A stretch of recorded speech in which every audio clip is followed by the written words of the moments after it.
Good morning student. Last लेक्चरमध्ये आपण subtraction of vector study केलं आहे, resultant of sum, resultant of difference आणि त्याच्याशी रिलेटेड फॉर्म्युले आपण स्टडी केलेत. आता आपल्याला पुढचा पॉईंट स्टडी करायचा आहे, रिझोल्युशन ऑफ व्हेक्टर. पहिल्यांदा मी रिझोल्युशन ऑफ व्हेक्टर म्हणजे काय त्याची डेफिनेशन सांगतो. A process of splitting resultant vector into its component is called as resolution of vector. आपल्याकडे रिझल्टंट व्हेक्टर आहे. रिझल्टंट व्हेक्टर हा नंबर ऑफ इंडिव्हिज्युअल व्हेक्टरपासून बनलेला असतो. तर रिझल्टंट व्हेक्टरला त्याच्या इंडिव्हिज्युअल व्हेक्टरमध्ये स्प्लिट करणं, रिझल्टंट व्हेक्टरला त्याच्या कंपोनंटमध्ये स्प्लिट करणं, that is called as resolution of vector. लक्षात आलं? गिवन व्हेक्टर असेल, रिझल्टंट व्हेक्टर असेल, तो नंबर ऑफ व्हेक्टरपासून बनलेला असेल. Number of individual व्हेक्टरचा combine effect म्हणजे रिझल्टंट व्हेक्टर असतो. तर रिझल्टंट व्हेक्टरला त्याच्या कंपोनंटमध्ये स्प्लिट करणं याला म्हणतात resolution of vector. A process of splitting given vector into its component is called as resolution of vector. लक्षात आलं? आता सगळ्यात इम्पॉर्टंट क्वेश्चन आहे तो म्हणजे व्हेक्टरला रिझॉल्व का करायचं. आता बऱ्याच वेळेला काय होतं, व्हेक्टर एक्झॅक्टली एक्स ॲक्सिस किंवा एक्झॅक्टली वाय ॲक्सिसला नसतो. लक्ष द्या, मी डायग्राम ड्रॉ करतो.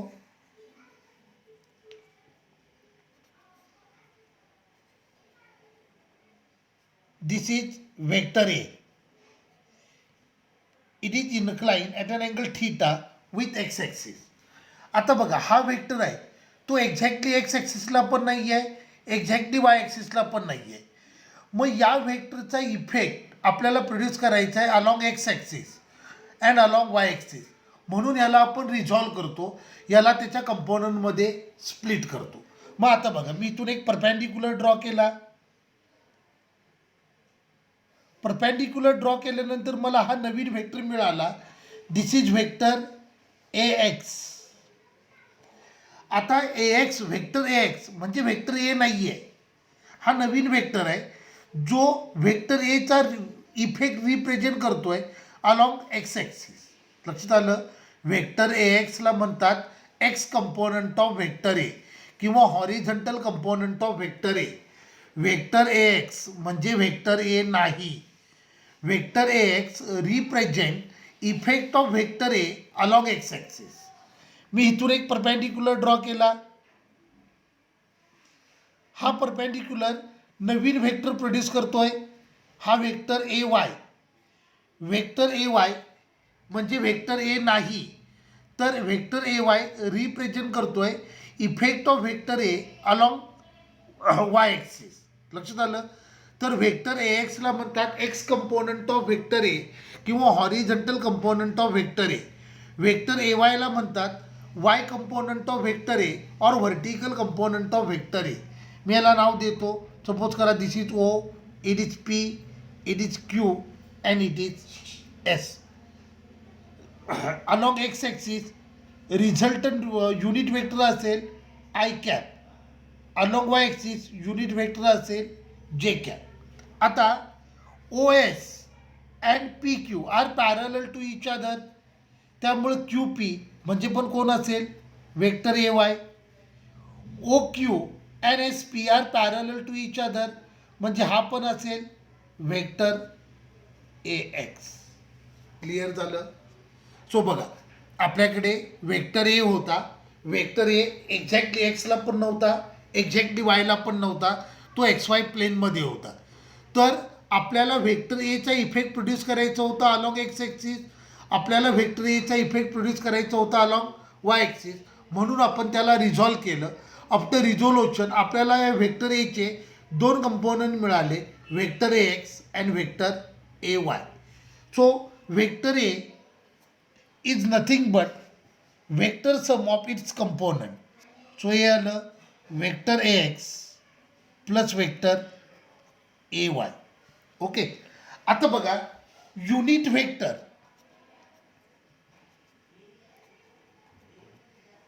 त्याची डेफिनेशन असते पॅरेंट व्हेक्टर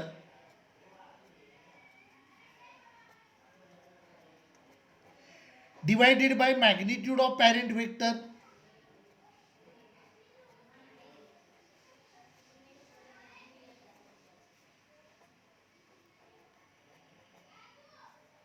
युनिट व्हेक्टरची डेफिनेशन असते parent vector divided by magnitude of parent vector. आता डायग्रॅम बघा, आपल्याकडे along X axis unit vector आहे आय कॅप आणि त्याचा पॅरेंट व्हेक्टर कोण आहे व्हेक्टर ए एक्स. मग I cap is equal to आलं vector A X upon A X. Diagram बघा, along Y axis unit vector J cap आहे बरोबर आहे आणि जे कॅपचं पॅरेंट व्हेक्टर ए वाय आहे. मग J cap is equal to vector A Y upon A Y. मग ह्याच्यावरनं मला मिळालं vector A X is equal to I cap A X and vector A Y is equal to J cap A Y. मग मी equation number 1 याला modify करतो. मग मला मिळालं vector A is equal to I cap A X plus J cap A Y. हे आपण लिहिलं in terms of component. Vector एला रिप्रेझेंट केलं इन टर्म्स ऑफ कंपोनंट. तर इथं व्हेक्टर एला मी रिप्रेझेंट केलं in terms of unit vector. मग आता मी हा ट्रायंगल कन्सिडर करतो, triangle O Q P. In triangle O Q P cos theta is equal to येणार A X upon A. cos theta is equal to ax upon a. Therefore ax is equal to a cos theta. याच ट्रायंगलमध्ये sign theta पण घेतो. Sine theta is equal to A Y upon A. Therefore A Y is equal to A sine theta. मग equation number 2 ला modify करतो. Therefore vector A is equal to I cap A cos theta plus J cap A sine theta. Equation number 3. कळलं? आपण व्हेक्टरला resolve केलं. व्हेक्टरला resolve केल्यानंतर resultant vector आहे त्यासाठी पहिलं रिलेशन आलं vector A is equal to vector A X plus vector A Y. बरोबर आहे. हा पॉईंट खूप इम्पॉर्टंट आहे. आपल्याला खूप सारे डायग्रॅम असतात ज्याच्यामध्ये रिझोल्युशन करावं लागतं, त्यासाठी रिलेशन खूप इम्पॉर्टंट आहे. Vector A is equal to vector A X plus vector A Y. दुसरं रिलेशन आलं vector A is equal to I cap A X plus J cap A Y. तर तिसरं रिलेशन आलं vector A is equal to I cap A cos theta plus J cap A sine theta. आता इथून पुढे लक्षात ठेवायचं, आपण ज्या वेळेला रिझोल्युशन करतो ज्या लाईनसोबत अँगल बनतो त्या लाईनवर कायम कॉस थीटा घ्यायचा विथ ओरिजिनल व्हेक्टर आणि त्याच्या अपोजिटला साइन थीटा घ्यायचा. लक्षात आलं? मग आता व्हेक्टर एची आपल्याला मॅग्निट्यूड फाईंड करायची आहे. आतापर्यंत आपण हे रिलेशन कोणते स्टडी केले? हे रिलेशन व्हेक्टर रिलेशन स्टडी केले. आता बघा, आपल्याकडे रिझल्टंट व्हेक्टर असेल according to parallelogram law. Resultant व्हेक्टरचा फॉर्म्युला असतो R is equal to under root P square plus Q square plus 2pq cos theta. बरोबर आहे. रिझल्टंट व्हेक्टरचा आपल्याकडे फॉर्म्युला असतो R is equal to under root P square plus Q square plus 2pq cos theta. आता इथे P म्हणजे A x आहे आणि क्यू म्हणजे ए वाय आहे. आता ए एक्स आणि ए वाय ह्यांच्यामध्ये अँगल किती आहे? 90 डिग्री आहे. म्हणजे इथे थीटा किती आहे? 90 डिग्री. कळलं? मग आर इज इक्वल टू आलं under root A X square plus A Y square plus 2 A X A Y cos 90. Cos 90 zero असतं म्हणजे ही पूर्ण टर्म झिरो झाली. सो रिझल्टंट व्हेक्टरची मॅग्निट्यूड आली R is equal to under root A X square plus A Y square. This is magnitude of resultant vector. कळलं? आपण काय काय केलं बघा. पहिल्यांदा मी रिझोल्युशन ऑफ व्हेक्टर म्हणजे काय ते तुम्हाला सांगितलं. व्हेक्टरला त्याच्या कंपोनंटमध्ये स्प्लिट करणं म्हणजे रिझोल्युशन ऑफ व्हेक्टर. मग त्याच्यावरनं आपण 2 डायमेन्शनमध्ये रिझोल्युशन स्टडी केलं. बरोबर आहे. हा व्हेक्टर ए हा प्लेनमध्ये आहे, 2 डायमेन्शनमध्ये आहे. मग 2 डायमेन्शनमध्ये जर व्हेक्टरला स्प्लिट केलं तर त्याची व्हेक्टर रिलेशन येतं vector A is equal to vector X plus vector A Y in 2 dimension in plane. Resultant vector is always sum of component of its vector. हा पोझिशन व्हेक्टर फॉर्म झाला. Unit व्हेक्टरमध्ये ते येतं vector A is equal to I cap A X plus J cap A Y. बरोबर आहे. हे unit vector form झाला. तर अँगलच्या टर्ममध्ये युनिट व्हेक्टर आपण गिवन व्हेक्टरला लिहितो I cap A cos theta plus J cap A sine theta. त्यानंतर आपण मॅग्निट्यूड फाईंड केली. मॅग्निट्यूड ऑफ रिझल्टंट व्हेक्टर आली R is equal to under root A X square plus A Y square. तर बघा आपण vector relation obtain केले. त्यानंतर आपण रिझल्टंट व्हेक्टरची मॅग्निट्यूड ऑब्टेन केली. आता vector quantities are the quantities which has magnitude as well as direction. मग आता आपला जो रिझल्टंट व्हेक्टर आहे त्याला काही डिरेक्शन पण असणार आहे. मग मी अगोदरच सांगितलं होतं जर व्हेक्टर 1 डायमेन्शनल असेल तर त्याची डिरेक्शन म्हणजे east west north south like regular direction. पण व्हेक्टर जर प्लेनमध्ये असेल तर त्याची डिरेक्शन म्हणजे त्यानं हॉरिझॉन्टल सोबत केलेला अँगल. बरोबर आहे ना. एखादा व्हेक्टर जर प्लेनमध्ये असेल एखादा व्हेक्टर जर 2 डायमेन्शनमध्ये असेल तर व्हेक्टरची डिरेक्शन म्हणजे त्या व्हेक्टरनं हॉरिझॉन्टल सोबत केलेला अँगल. मग आपला डायग्राम बघा. Tan theta is equal to opposite side upon adjacent side. म्हणजे tan theta is equal to हे आलं A Y upon A X. बरोबर आहे. Therefore theta is equal to tan inverse of. कळलं का.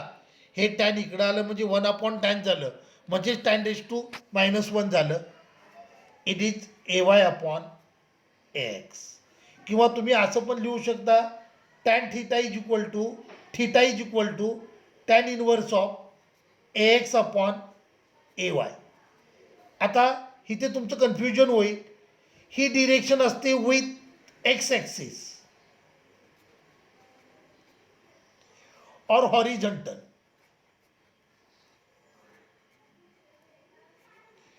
तर ही डिरेक्शन असते विथ वाय ॲक्सिस और विथ व्हर्टिकल. लक्षात आलं. तुम्हाला जेई किंवा नीटला न्यूमरिकल आलं ज्याच्यामध्ये त्यांनी डिरेक्शन विथ व्हर्टिकल विचारले तर डिरेक्शन विथ व्हर्टिकल किती असते. Theta is equal to tan inverse of A X upon A Y. With horizontal direction असते tan inverse of A Y upon A X. Clear झालं. तर हे होतं resolution of vector in 2 dimension. कळलं. आपल्या सिलेबसमध्ये एवढंच आहे पण मी तुम्हाला resolution of vector in 3 dimension पण शिकवणार आहे. तर हे क्लिअर झालं. डायग्राम बघा. व्हेक्टर ए होता तो एक्झॅक्टली एक्सला पण नाही आहे एक्झॅक्टली वायला पण नाही आहे. तो एक्स वाय प्लेनमध्ये आहे. मला गिवन व्हेक्टर आहे त्याचं इफेक्ट प्रोड्यूस करायचं आहे along horizontal direction as well as along vertical direction. त्यासाठी आपण व्हेक्टरला रिझॉल्व केलं. व्हेक्टरला रिझॉल्व केल्यानंतर त्याचे आपल्याला 2 कंपोनंट मिळाले ए एक्स आणि ए वाय. ए एक्सला म्हणतात horizontal component of vector A किंवा vertical component of vector A. Horizontal component of vector A और X component of vector A. A वायला म्हणतात vertical component of vector A और Y component of vector A. मग त्याच्यावरनं आपण पहिल्यांदा vector relation लिहिले. 3 व्हेक्टर रिलेशन लिहिले. Vector A is equal to vector A X plus vector A Y. हे रिलेशन होतं इन टर्म्स ऑफ कंपोनंट. त्यानंतर आपण लिहिलं युनिट व्हेक्टरच्या टर्ममध्ये vector A is equal to I cap A X plus J cap A Y. नंतर आपण थीटाच्या टर्ममध्ये एक रिलेशन लिहिलं I cap A cos theta plus J cap A sine theta. त्यानंतर आपण रिझल्टंट व्हेक्टर आहे त्याची मॅग्निट्यूड लिहिली. मॅग्निट्यूड आहे R is equal to under root A X square plus A Y square. त्यानंतर आपण त्याची डिरेक्शन लिहिली. आता इथे 2 डिरेक्शन आल्यात. Direction with horizontal direction with vertical किंवा direction with X axis and direction with Y axis. मग direction with X axis theta is equal to tan inverse of A Y upon A X, ही direction with horizontal झाली. तर direction with vertical काय येतं, tan theta is equal to A X upon A Y. यावर guarantee numerical विचारतात. Direction with vertical विचारलं तर आपल्याला हा फॉर्म्युला, पहिला formula tan inverse of A Y upon A X, हा अगदी तोंडपाठ असतो. पण बऱ्याच वेळेला डिरेक्शन विथ वाय ॲक्सिस विचारतात. मग डिरेक्शन विथ वाय ॲक्सिस विचारलं असेल तर ते उलटं होतं. मग theta is equal to tan inverse of A X upon A Y. This is direction with Y axis or direction with vertical. Clear झालं. मग आता आपण स्टडी करूया resolution of vector in 3 dimension किंवा resolution of vector in space. आता लक्ष द्या, माझ्याकडे हा क्यूब आहे.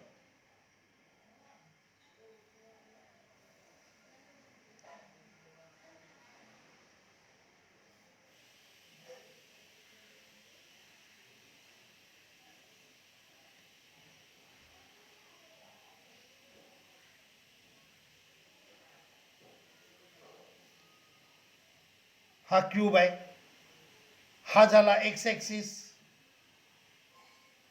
हा झाला वाय ॲक्सिस आणि हा झाला झेड ॲक्सिस. बरोबर आहे.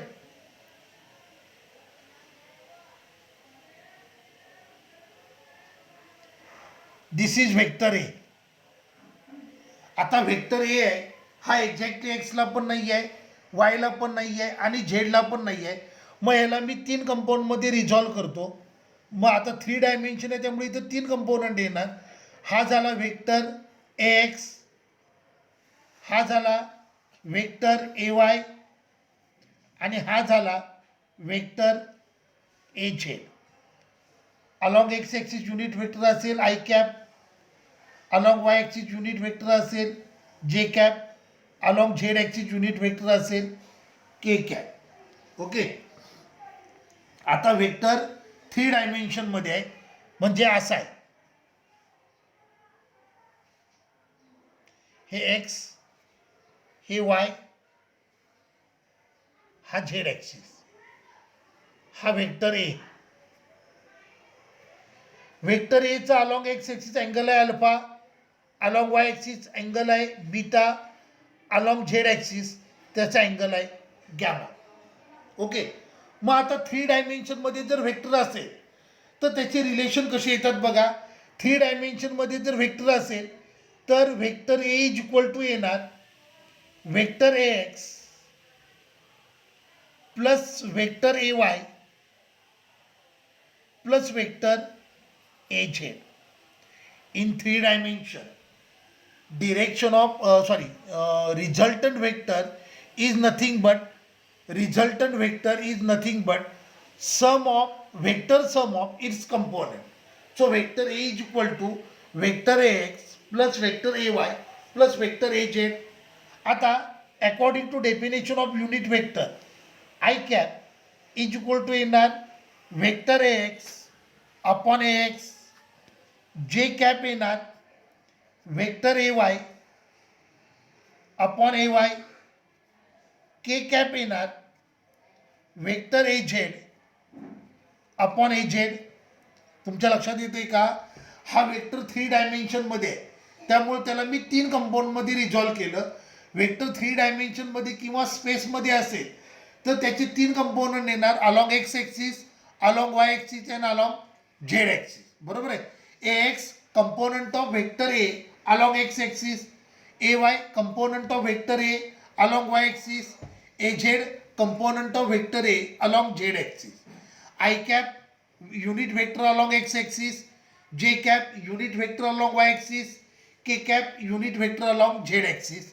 मग त्याच्यावरनं मी पहिलं रिलेशन लिहिलं I cap is equal to vector ax, a cap is equal to vector a is equal to vector ax plus vector A Y plus vector A Z.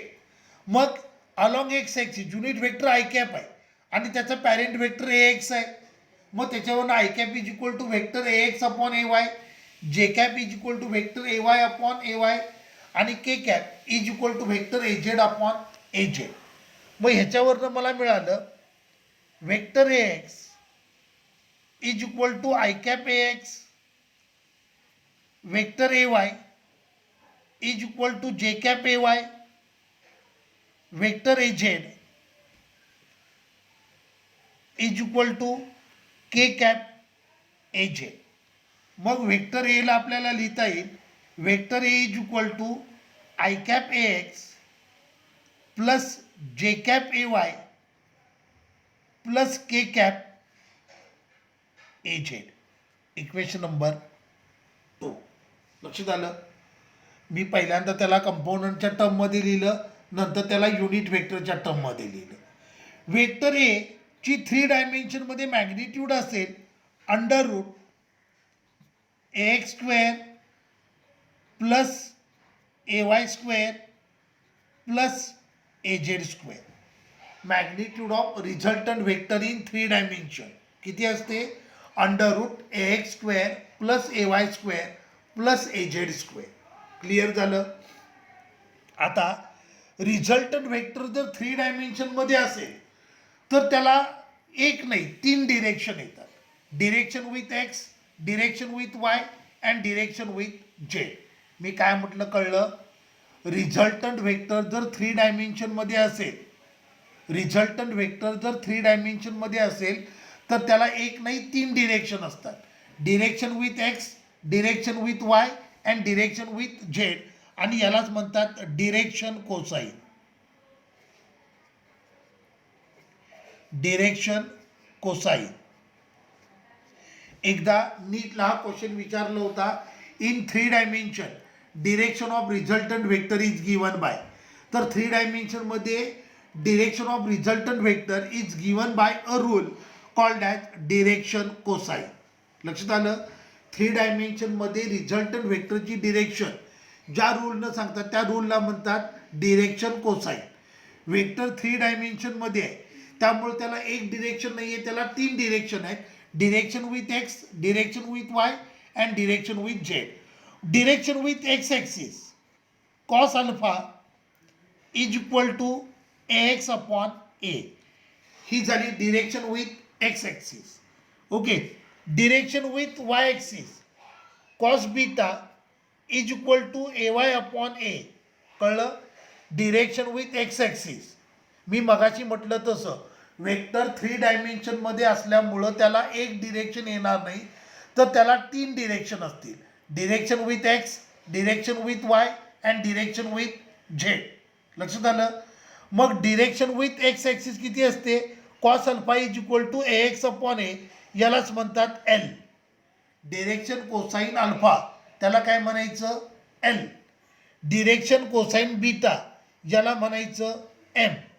Direction with Z axis cos gamma is equal to A Z upon A. याला म्हणतात N. लक्षात आलं. Direction cosine L, direction cosine L म्हणजेच cos alpha direction with X axis. Direction cosine M म्हणजेच cos beta direction with Y axis.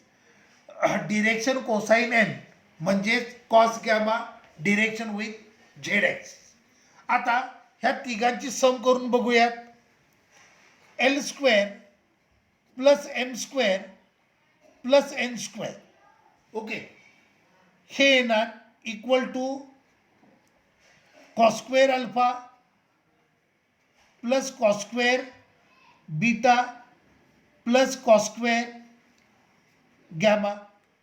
Cos alpha म्हणजे A X upon A म्हणजे हे आलं A X square upon A square plus A Y square upon A square plus A Z square upon A square. So हे आलं A X square plus A Y square plus A Z square whole divided by A square. आता इथे बघा magnitude of resultant vector in 3 dimension किती असते? A is equal to under root A X square plus A Y square plus A Z square.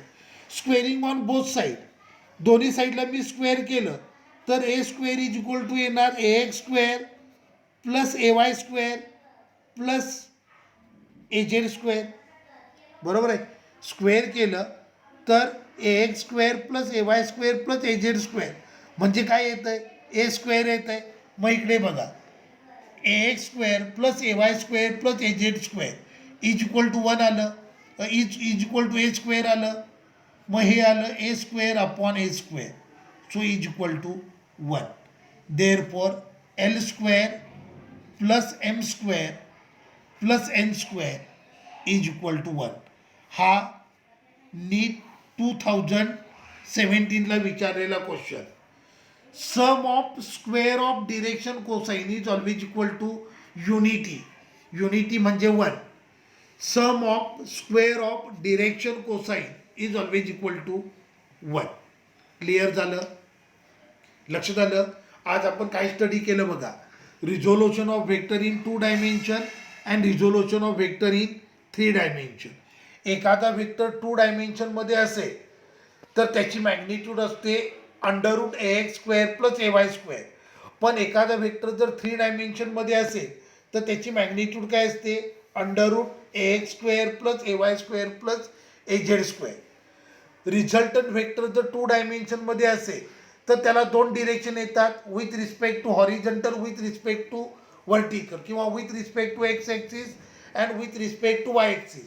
पण resultant vector जर 3 डायमेन्शनमध्ये असेल तर त्याला एक नाही 3 डिरेक्शन येतात, direction with X, direction with Y and direction with Z. आणि हा इम्पॉर्टंट नीट किंवा जेईवाला point, sum of square of direction cosine is always equal to unity is always equal to 1. Okay.